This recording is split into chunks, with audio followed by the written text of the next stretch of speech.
May hapon. May hapon. Ay, tuloy sa balay. Ali sa tuloy sa balay. Asan sa tatay din ay? Ha? Asam din mong baris? Ako dito kaya naman.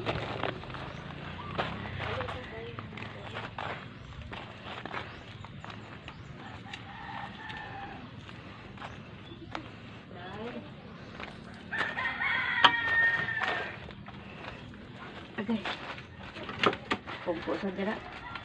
Ito lang kaya kong ipaupo sa iyo. Kaya na ako rin. Bigyan na naman si Tita Carmelita ng 700 worth of groceries. Wow naman. Talaga nakakatuwa na yan. Mama, yun, maalalahanin.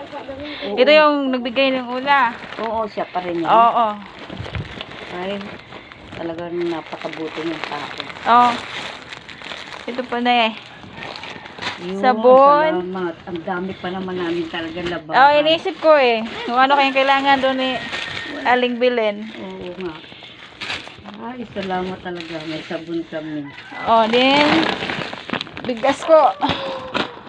Salamat. Ganador. Ito po. Gatas. Ako'y labis na natutuwa talaga.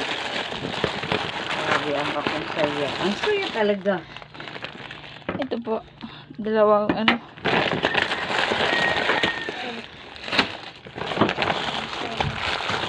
sabing dalawang noodles. Palagi ka na lang nag-aabala sa amin ng ganito. So, di dahil sa iyo, hindi makakarating sa amin ng ganitong biyaya. Ikaw ang din pinakatulay namin ito. Yan po lahat. So, sobrang salamat. Yan, galing po yan kay Tita Carmelita Cyprus. Oo. Eh, saan? Wala yan dito sa Pilipinas, no? Wala pa. Pero malapit na siya umuwi. Pero sa Manila, nandoon siya. Sabi din niya, pupunta dito sa Cebu eh. Ay, pupunta rin din siya. Ano po masasabi niyo?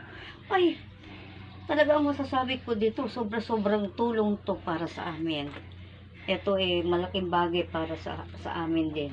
Magagamit namin. Dito ko natuwa sa sabon dahil pagkasawa yung bugas. Talagang nakakatuwa yan.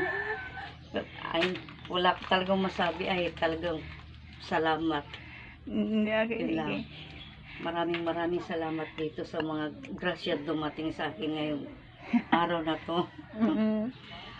Ay, maraming salamat, Tita Carmelita. Itong mga pinadala mong biyaya, grasya, galing sa iyo, malaking bagay to.